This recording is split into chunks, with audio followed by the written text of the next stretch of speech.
Assalamualaikum warahmatullahi wabarakatuh.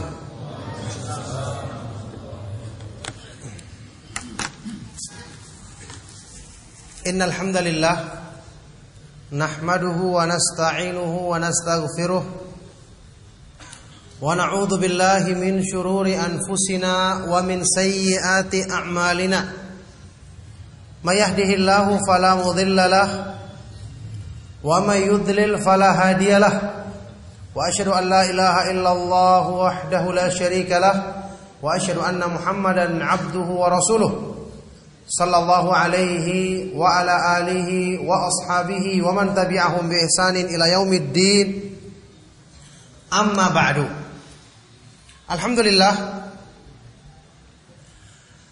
Bapak-bapak, ibu-ibu, kaum muslimin, jamaah Masjid An-Nur rahimakumullah. Alhamdulillah, kita bersyukur kepada Allah Subhanahu wa taala atas semua limpahan nikmat dan karunia-Nya, sehingga pada malam hari ini kita dipertemukan dalam majlis mubarak, majlis yang dipenuhi berkah dari Allah Subhanahu wa taala insyaallah, majlis ilmu dalam satu tujuan yang mulia, untuk mengusahakan penjagaan Allah Subhanahu wa taala terhadap agama kita, terhadap keimanan kita yang merupakan harta utama, harta paling penting yang dimiliki oleh seorang muslim dalam kehidupannya. Ra'su malil mu'min dinuhu haitsu ma zala ma'ahu. Ucapan dari Al-Imam Al-Hasan Al-Basri rahimahullah ta'ala, harta utama seorang muslim adalah dinnya, agamanya. Kemanapun dia pergi, itulah yang selalu dibawa, selalu diperhatikannya.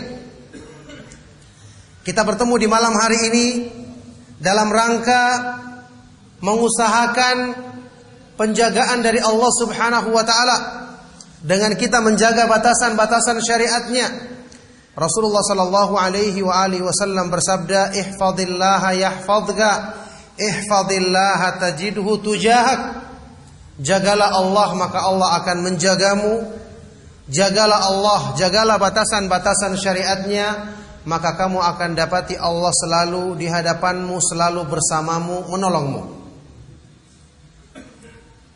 Ma'asyiral muslimin rahimakumullah, kita bertemu kembali di majelis ilmu dalam upaya untuk mengkaji perkara-perkara penting dalam Islam. Saat ini kita akan mengkaji tentang salah satu naqidun min nawaqidil Islam.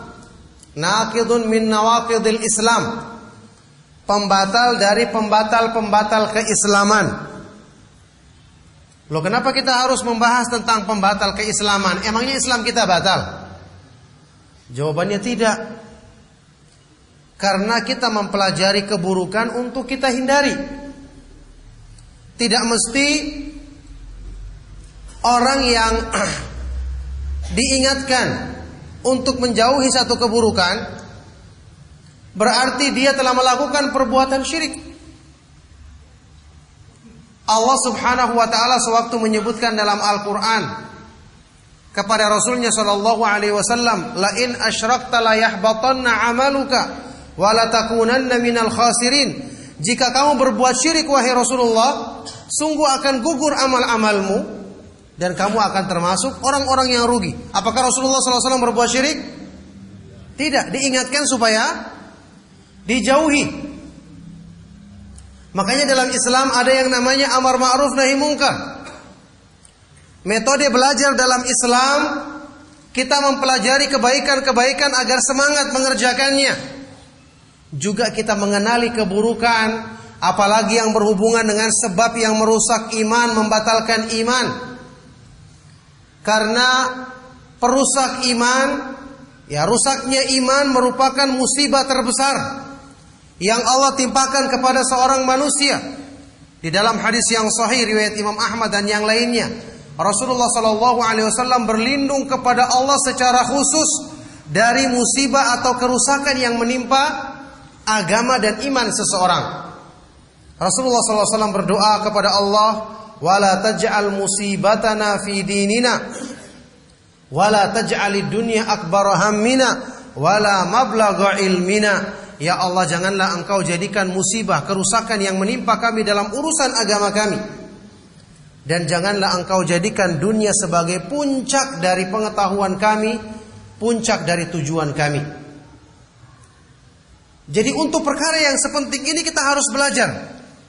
Makanya belajar Islam yang benar, kita harus mengenal kebaikan-kebaikan untuk kita ikuti dan semangat mempraktekannya.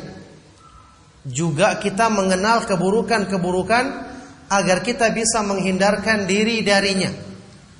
Karena perincian keburukan kalau tidak kita ketahui, apalagi ketika dibungkus dengan kesan baik, ada orang yang mengajak kita mengatasnamakan Islam, kita akan terpengaruh mengikutinya. Na'udzubillahi min dzalik. Itu akibat kalau kita tidak mengenal rincian dari keburukan. Makanya metode belajar seperti ini disampaikan oleh salah seorang sahabat Rasulullah SAW yang mulia, yang tentu dia mengambil metode ini atau manhaj ini dari guru mereka yang mulia, pendidik terbaik umat ini, kekasih kita, Nabi kita, Rasul kita, Nabi Muhammad sallallahu alaihi wasallam. Sahabat yang mulia Hudzaifah ibn Yaman radhiyallahu taala anhu pernah berkata dalam hadis sahih riwayat Imam Bukhari dan Muslim, kana an-nasu yas'aluna Rasulullah sallallahu alaihi wasallam 'anil khairi wa kuntu as'aluhu 'anil syarri makhafata ayyudrikani fa'aqa'a fihi. Orang-orang biasanya bertanya kepada Rasulullah sallallahu alaihi wasallam tentang kebaikan, tentang yang baik-baik. Tetapi aku justru bertanya kepada Rasulullah sallallahu alaihi wasallam tentang perkara-perkara yang buruk. Kenapa? Karena aku khawatir saya berjumpa dengan keburukan itu, aku tidak tahu, akhirnya aku pun ikut terjerumus di dalamnya. Masalahnya di antara keburukan ada yang tidak nampak bagi semua orang. Fitnah yang samar. Apalagi saat ini keburukan itu dibungkus dengan dalil, dibawakan oleh orang-orang yang mengaku sebagai tokoh agama. Ketika diingkari, orang-orang mengatakan, oh dia tokoh agama, dia pernah belajar, bagaimana mungkin yang diucapkannya adalah salah. Padahal jelas-jelas bertentangan dengan Al-Quran dan hadits Rasulullah SAW. Ini yang kita khawatirkan. Bahkan kalau kita telusuri hadis-hadis Rasulullah SAW, ya, itu disebutkan dalam beberapa riwayat yang sahih, di antaranya hadis Hudzaifah kelanjutannya tadi, itu akan muncul fitnah besar di akhir zaman berupa apa? Du'atun ala abwabi jahannam man ajabahum ilaiha qadhafuhu fiha. Akan ada penyeru yang mengajak manusia berdiri di pintu-pintu neraka jahanam. Barang siapa yang mengikuti ajakannya, maka dia akan melemparkan orang itu ke dalam neraka jahanam. Ini akan muncul di akhir zaman. Ini yang kita khawatirkan. Makanya kita mengenal keburukan agar kita tahu rincian keburukan, tidak salah faham, tercampur dengan kebaikan, akhirnya kita anggap baik, kita ikuti. Na'udzubillahi min dzalik. Dari sinilah sahabat yang mulia Umar ibn Khattab radhiyallahu taala anhu pernah mengingatkan kepada kita dalam sebuah ucapan beliau, innama tanqudu ural islami urwatan idza nasha'a fil islami man lam ya'rifil jahiliyah. Sesungguhnya yang menjadikan terlepas ikatan Islam seutas demi seutas, setali demi setali, kalau ada orang-orang yang tumbuh dalam Islam tapi dia tidak mengenal perkara-perkara yang buruk, tidak mengetahui rincian dari apa itu perbuatan syirik, apa itu perbuatan yang menyimpang dari petunjuk Rasulullah sallallahu alaihi wasallam, sehingga ada orang yang mengatakan ini baik ikuti, ini mendekatkan diri kepada Allah. Akhirnya dia pun melakukannya, padahal itu justru menjerumuskannya ke dalam perbuatan yang sangat dimurkai oleh Allah Subhanahu wa taala. Na'udzubillahi min dzalik. Ma'asyiral muslimin jamaah sekalian rahimakumullah. Kita akan lihat saat ini contoh pembatal Islam yang ditulis atau disebutkan dalam kitab Nawaqidul Islam oleh Syekhul Islam Al-Imam Muhammad bin Abdul Wahhab rahimahullah ta'ala. Pembatal Islam yang kedua yang saya bacakan dari kitab ini, beliau mengatakan pembatal Islam yang kedua adalah man ja'ala bainahu wa bainallahi wasa'ita yad'uuhum wa yas'aluhumus syafa'ata wa yatawakkalu 'alaihim kafara ijma'an. Na'udzubillahi min dzalik. Barang siapa yang menjadikan antara dirinya dengan Allah ada perantara. Ada perantara-perantara, artinya tidak bisa langsung, harus lewat perantara ini. Mereka berdoa kepada perantara-perantara itu, meminta syafaat, bersandar kepadanya. Kata beliau, ini adalah orang yang kufur secara kesepakatan para ulama, berdasarkan kesepakatan para ulama ahlu sunnah wal jamaah. Batal Islamnya dengan perbuatan seperti ini. Menjadikan perantara itu dilakukan atau dikerjakan oleh sebagian orang, na'udzubillahi min dzalik, ketika berdoa kepada Allah dengan menganalogikan atau mengkiaskan Allah dengan makhluk. Biasanya manusia itu kalau ingin bertemu dengan presiden, menghadap seorang raja, kalau orang-orang biasa kan tidak bisa langsung ketemu, nggak dikenal, diusir dari depan istana. Pengawal-pengawal yang sudah siap menunggu langsung mengusir dia, menghardik dia. Jadi kalau kita ingin bertemu dengan presiden atau raja, kita butuh ada orang yang sudah kenal, orang dalam, kita hubungi dia, barulah kita dipertemukan untuk bisa menyampaikan keperluan kita. Betul seperti ini kan? Di kalangan manusia. Thayyib. Ini manusia dan makhluk. Apakah Allah subhanahu wa ta'ala seperti itu? Tentu tidak boleh dikiaskan. Tidak boleh disamakan. Allah subhanahu wa ta'ala yang menyatakan dirinya dalam Al-Quran surat Al-Baqarah, wa idza sa'alaka ibadi anni fa inni qarib ujibu da'watad da'i idza da'an falyastajibu li wal yu'minu bi la'allahum yarshudun. Dan jika hamba-hambaku bertanya kepadamu wahai Rasulullah tentang aku, tentang Allah, katakan kepada mereka sesungguhnya aku Allah qarib, maha dekat. Allah subhanahu wa ta'ala beristiwa di atas arsy-Nya, tapi dia maha dekat.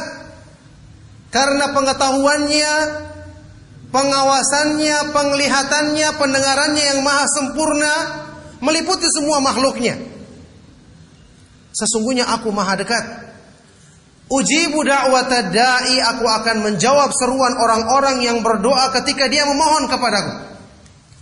Falyastajibuli, maka hendaknya mereka mengikuti perintahku, beriman kepadaku agar mereka selalu di atas kebenaran, selalu mendapat bimbingan dari Allah.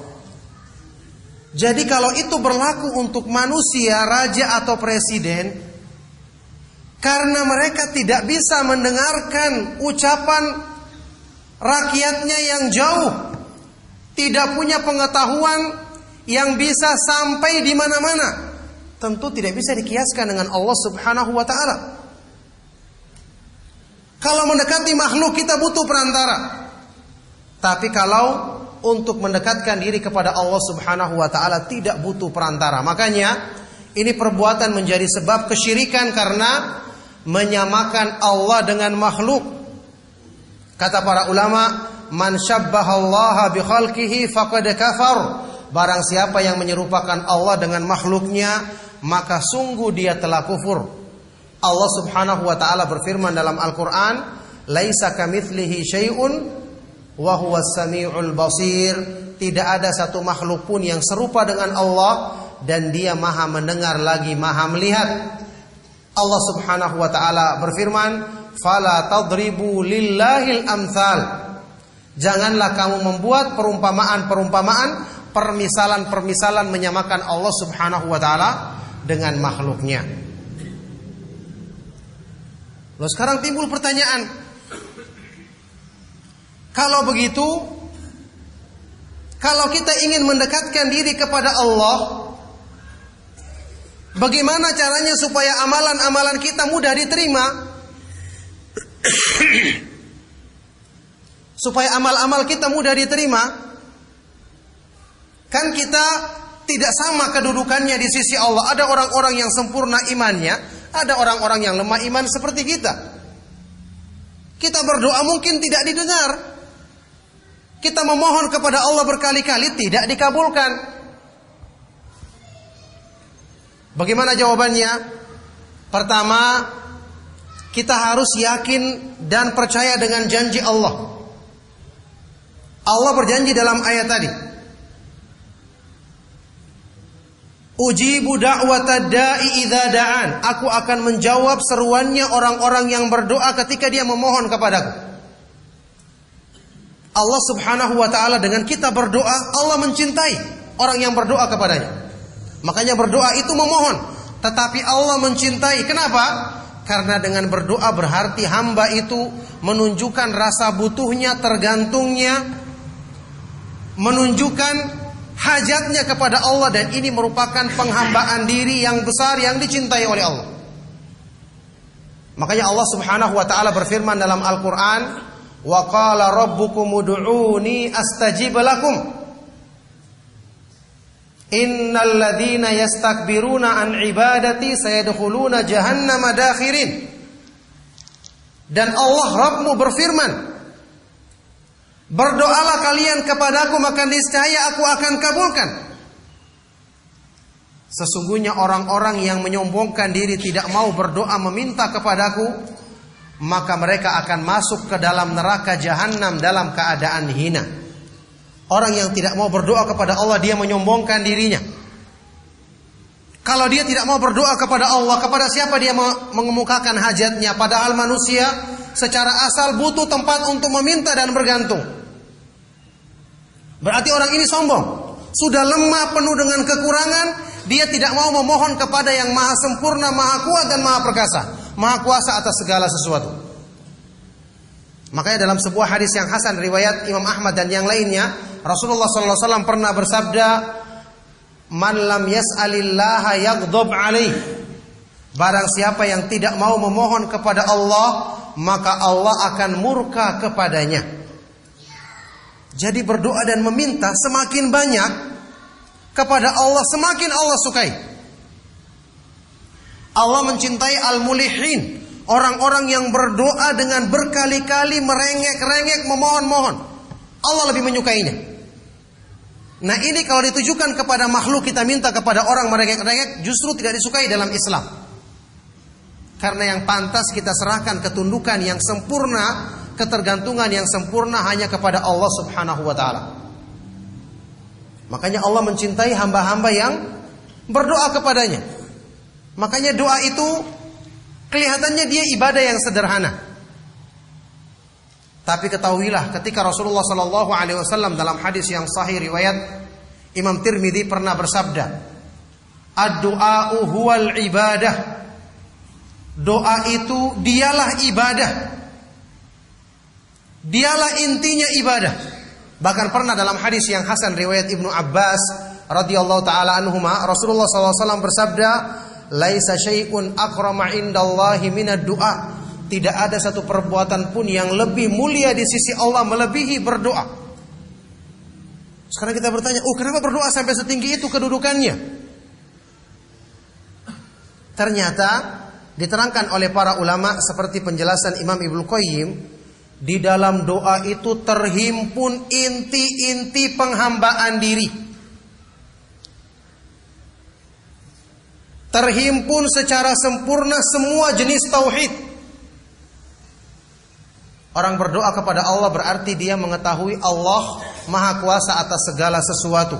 Allah yang bisa memenuhi hajatnya, bisa melindungi dia dari segala keburukan, bisa memberikan dia segala kebaikan yang diinginkannya. Ini berarti mengakui rububiyah Allah Subhanahu wa taala. Tauhid yang pertama.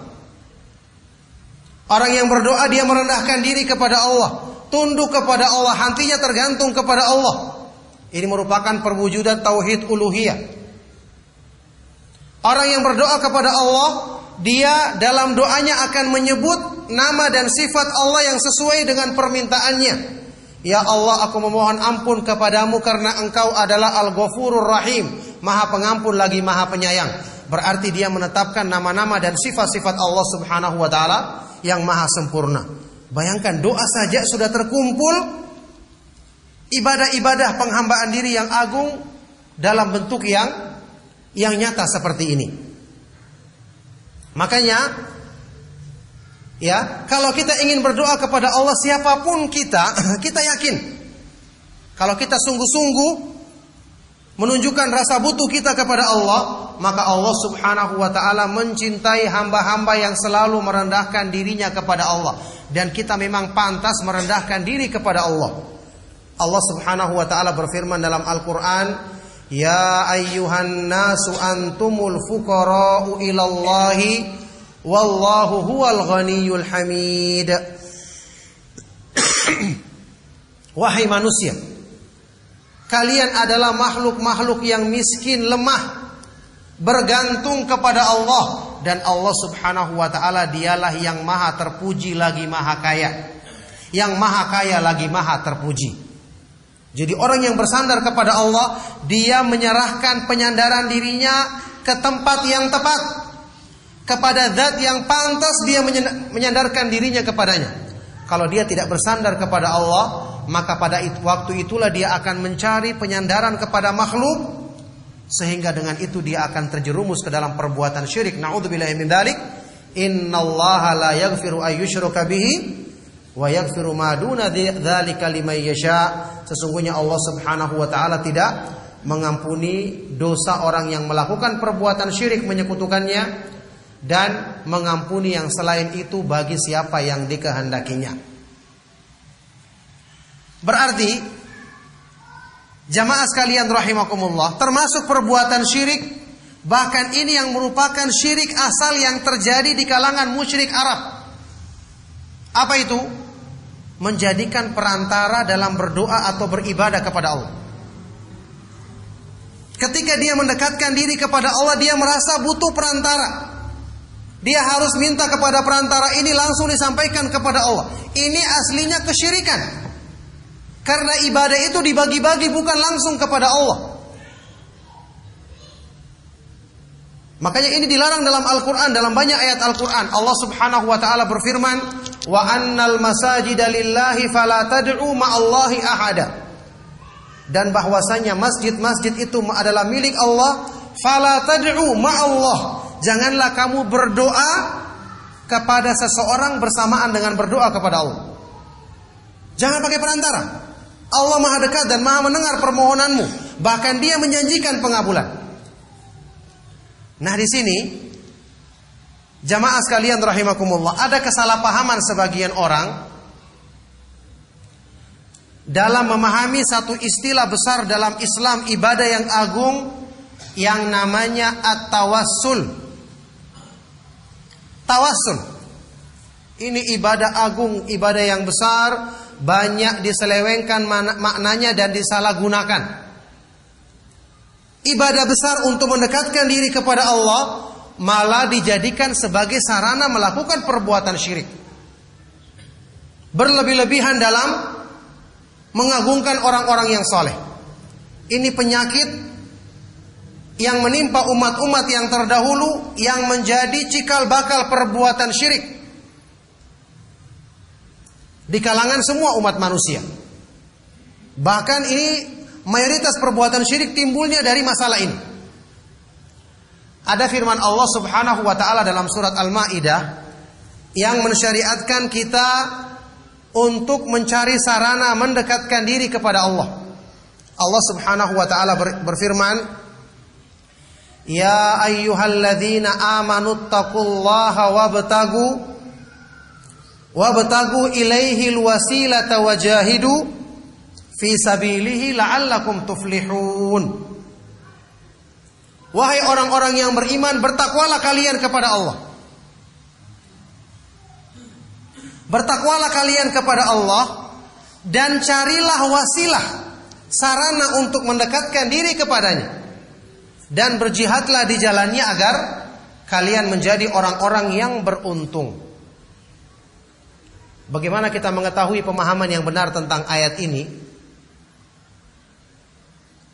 Bagaimana metode Ahlus Sunnah wal Jamaah dalam memahami tafsir Al-Quran?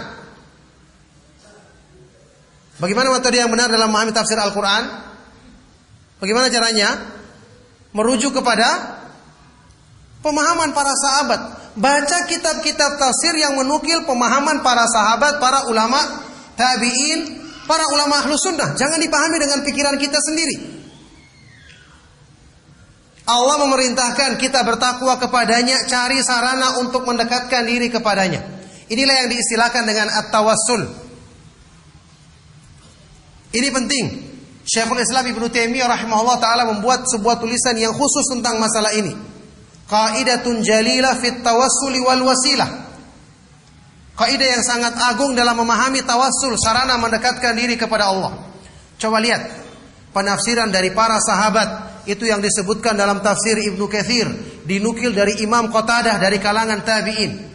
Mereka mengartikan tawassul sesuai dengan bahasa Arab pengertiannya. Tawassul adalah usaha untuk mencapai tujuan yang diinginkan. Itu pengertiannya secara bahasa. Jadi yang namanya tawassul adalah mengusahakan sarana-sarana, sebab-sebab yang menjadikan kita semakin dekat kepada Allah. Menjadikan doa kita semakin mudah diterima oleh Allah. Ini yang namanya tawassul. Jadi hal-hal yang dianjurkan dalam Islam, dalam ayat Al-Quran dan hadis Rasulullah SAW, kita lakukan supaya waktu kita memohon kepada Allah, doa kita lebih mudah diterima. Coba kita kembali kepada ayat yang saya sebutkan tadi, perintah untuk berdoa dan janji dari Allah untuk mengabulkan. Di akhir ayat ini diisyaratkan, falyastajibuli, hendaknya mereka menjawab seruanku, wal yu'minu bi, beriman kepadaku, agar mereka selalu berjalan di atas petunjuk bimbingan Allah. Jadi sarana untuk mendekatkan diri kepada Allah tidak lain adalah melaksanakan ketaatan kepadanya. Coba lihat Imam Qatadah dari kalangan tabi'in ketika menafsirkan ayat ini, beliau berkata, wabtagu ilaihil wasilah, carilah wasilah untuk mendekatkan diri kepada Allah. Artinya taqarrabu ilaihi bifi'li ta'atihi, dekatkanlah dirimu kepada Allah dengan mengamalkan ketaatan kepadanya dan melakukan amalan-amalan yang diridhoinya. Jadi maksudnya, kalau kita ingin berdoa supaya doa kita mudah dikabulkan, amalkan kebaikan-kebaikan sebelumnya. Amalkan kebaikan-kebaikan sebelumnya. Ini diperbolehkan, disyariatkan, supaya doa kita lebih mudah dikabulkan. Makanya kita ketahui, sebelum berdoa kita dianjurkan untuk membuka doa kita dengan hal-hal yang dibolehkan atau diperintahkan dalam Islam. Misalnya kita berwudu dulu lebih utama. Meskipun boleh berdoa dalam keadaan tidak berwudu. Memulainya dengan salawat kepada Nabi SAW. Memulai dengan memuji nama-nama Allah Subhanahu wa Ta'ala dan sifat-sifatnya yang maha sempurna. Sebelum berdoa misalnya kita bersedekah, melakukan kebaikan. Ini merupakan wasilah-wasilah yang disyariatkan dalam Islam. Jadi makna wasilah atau sarana di sini bukan seperti pengertian yang saya katakan tadi disalah artikan atau disalah gunakan, yaitu orang-orang yang mengatakan sarana di sini maksudnya kita membutuhkan perantara orang-orang yang soleh, orang-orang yang dianggap sebagai wali, supaya hajat kita mudah disampaikan kepada Allah. La haula wala quwata illa billah. Justru ini inti perbuatan syirik. Jamaah sekalian rahimakumullah, coba dibuka Al-Quran surat An-Nuh, surat Nuh. Kesyirikan yang pertama terjadi di muka bumi ini adalah di umatnya Nabi Nuh sebelum diutus Rasul yang mulia ini, Nuh alaihi salam. Apa bentuk kesyirikan mereka? Di umatnya Nabi Nuh ada orang-orang soleh yang membawa agama. Itu disebutkan dalam surat Nuh. Wa qalu la tadarunna alihatakum wa la tadarunna waddan wa la suwa'an wa la yaghutha wa ya'uqa wa nasra. Tokoh-tokoh di kalangan mereka, penyeru syirik ini mengatakan kepada umatnya, janganlah kalian meninggalkan sembahan-sembahanmu yang selain Allah. Jangan tinggalkan Wad, Suwa, Yaguth, Ya'uq dan Nasra. 5 orang tokoh pembawa kebaikan di kalangan mereka, orang yang berjasa membawa agama di kalangan umatnya Nabi Nuh. Rupanya begitu kuatnya kecintaan umat mereka ini kepada tokoh-tokoh ini, setelah mereka meninggal dunia mereka tidak sulit untuk melupakannya. Mulai syaitan membisikkan, kalau begitu bikin gambar-gambar di kuburan mereka. Dibuatlah gambar untuk mengenang mereka, sehingga kalau lihat mereka ingat lagi. Lama-lama dibisikkan bikin patung. Setelah meninggal semua generasi yang pertama, muncul generasi berikutnya. Syaitan mengatakan, dulunya nenek moyang kalian menyembah patung-patung ini, maka sembahlah. Akhirnya disembah. Coba perhatikan kesyirikan yang terjadi di tanah Arab. Kaum musyrikin jahiliyah, mereka punya patung-patung yang namanya apa? Lata, Uzza, Manat. Coba baca, apa pengertian dari nama-nama patung-patung ini?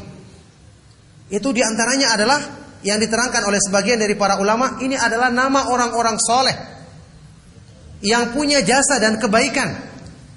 Di setiap kabilah, untuk mengenang jasa mereka dibuatlah patungnya. Lama-kelamaan dijadikan sembahan selain Allah. Jadi asal mula kesyirikan itu karena berlebihan menyikapi orang-orang soleh yang sudah mati. Dianggap mereka itu bisa membawa hajat kita disampaikan kepada Allah. Jadinya dia didoa, orang-orang soleh ini yang diseru, yang diminta, karena dianggap sebagai perantara untuk menyampaikan hajat kepada Allah. Dan inilah hakikat perbuatan syirik, menyekutukan Allah yang sesungguhnya. Makanya ini bukan merupakan makna wasilah yang disyariatkan dalam Islam. Makanya tawassul itu ada yang diperbolehkan, ada yang dilarang. Saya ringkas penjelasan karena waktu, ya. Tawassul yang diperbolehkan. Jadi saya punya tulisan tentang masalah tawassul ini dengan penjelasan yang rinci mengenai pembahasan definisinya, pengertiannya dan nukilan dari para ulama Ahlus Sunnah tentang makna tawassul yang benar. Secara ringkas saya sebutkan, tawassul yang diperbolehkan itu banyak disebutkan oleh para ulama. Di antaranya atau ringkasnya, pertama, bertawasul dengan nama-nama Allah Subhanahu wa ta'ala yang maha indah dan sifat-sifatnya yang maha sempurna. Jadi kalau kita berdoa itu supaya mudah doa kita diterima oleh Allah, sebut nama-nama Allah, apalagi yang berhubungan dengan permintaan kita. Allah Subhanahu wa ta'ala berfirman dalam Al-Quran, walillahil asma'ul husna fad'uhu biha. Dan Allah memiliki nama-nama yang maha indah, maka berdoalah kalian kepada Allah dengan menyebut nama-nama tersebut. Jadi kalau kita meminta, ya Allah berikanlah rezeki yang halal bagiku, innaka antar razzaq, sesungguhnya engkau adalah ar-razzaq. Apa artinya ar-razzaq? Maha pemberi rezeki. Ya Allah ampunilah dosa-dosaku, sesungguhnya engkau al-ghafurur rahim, maha pengampun lagi maha penyayang. Ya Allah, jagalah diriku dalam kebaikan, hindarkan aku dari segala keburukan, sesungguhnya engkau adalah al-hafidh, yang maha penjaga. Terus seperti ini kita sebutkan, ya Allah bukakanlah pintu-pintu kebaikan dalam diriku, sesungguhnya engkau adalah al-fattah, maha pembuka pintu-pintu kebaikan. Jadi sebut nama Allah yang sesuai dengan permintaan kita. Ini akan memudahkan doa kita dikabulkan oleh Allah Subhanahu wa taala. Apalagi kita menyebutkan nama Allah Subhanahu wa taala yang disebutkan dalam hadis yang sahih, Ismuhul A'zam, namanya yang paling agung. Yang kalau orang berdoa dengannya mesti Allah akan kabulkan. Kalau kita meminta dengannya mesti Allah akan penuhi permintaan kita. Ini termasuk tawasul yang sangat utama. Bahkan terkandung padanya pujian kepada Allah Subhanahu wa taala yang keutamaannya jelas sangat tinggi. Juga dalam hal ini termasuk menyebut sifat-sifat Allah. Seperti doanya Rasulullah SAW, Ya Hayyu Ya Qayyum birahmatika astaghitsu. Wahai Allah yang maha hidup dan maha berdiri sendiri menegakkan makhluknya, dengan rahmatmu aku mohon pertolongan. Wa adkhilni birahmatika fi ibadika salihin. Ya Allah, masukkanlah aku dengan rahmatmu ke dalam golongan hamba-hambamu yang saleh. Boleh seperti itu. Ya muqallibal qulub tsabit qalbi ala dinik. Wahai Allah yang maha membolak-balikan hati manusia, kuatkanlah hatiku di atas agamamu. Muqallibal qulub, ada ulama yang mengatakan ini termasuk nama Allah yang dirangkaikan dari dua kalimat, dua kata. Seperti kata Syekhul Islam Ibnu Taimiyah. Ada juga yang mengatakan ini adalah sifat Allah. Yang jelas ini adalah berdoa atau bertawasul dengan nama-nama dan sifat-sifat Allah Subhanahu wa taala. Berikutnya, tawasul yang diperbolehkan disyariatkan dalam Islam adalah bertawasul dengan amalan soleh yang pernah dikerjakan oleh manusia.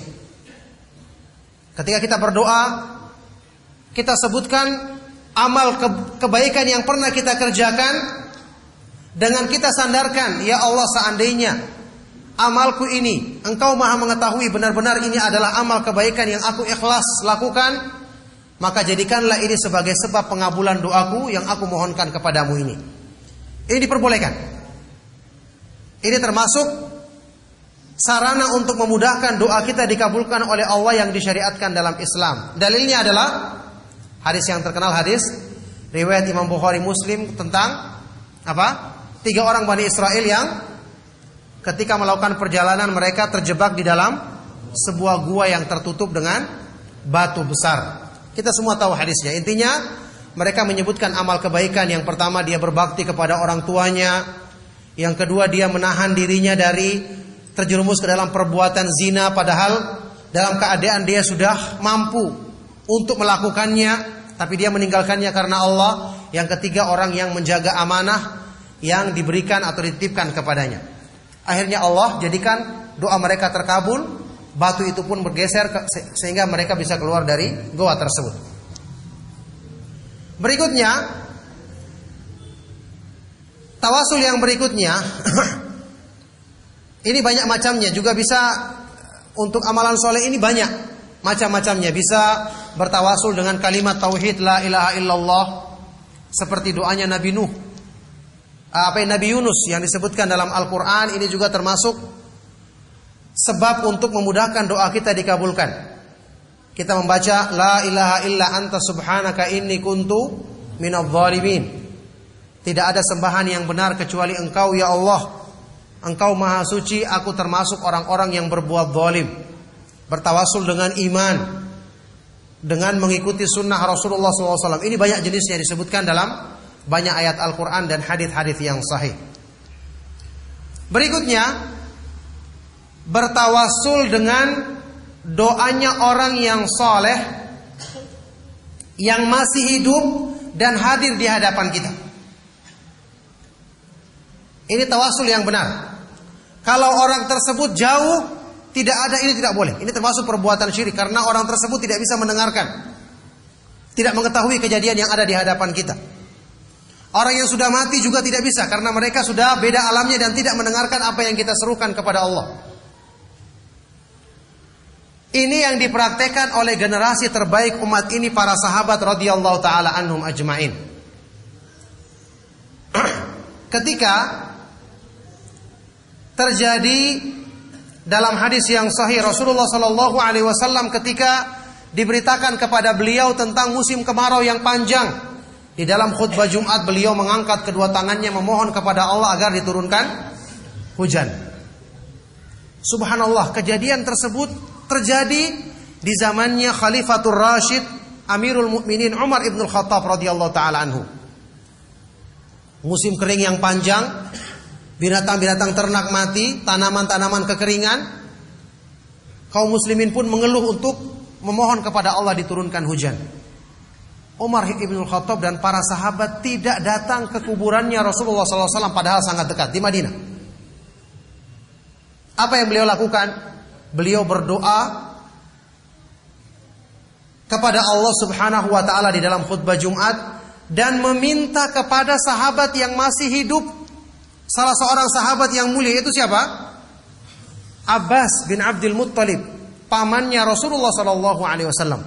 Bahkan Umar ibn Khattab mengatakan dalam doanya, Allahumma inna kunna, ya Allah dulunya kami, kalau kami memohon hujan, maka kami memohon dengan doa Rasulmu sallallahu alaihi wasallam yang masih hidup berdoa kepadamu ya Allah. Dan sekarang ya Allah kami memohon hujan dengan doa paman Rasulmu, yaitu Abbas. Dan Umar mengatakan, kum ya Abbas fad'ullah, berdirilah wahai Abbas, berdoa kepada Allah Subhanahu wa taala.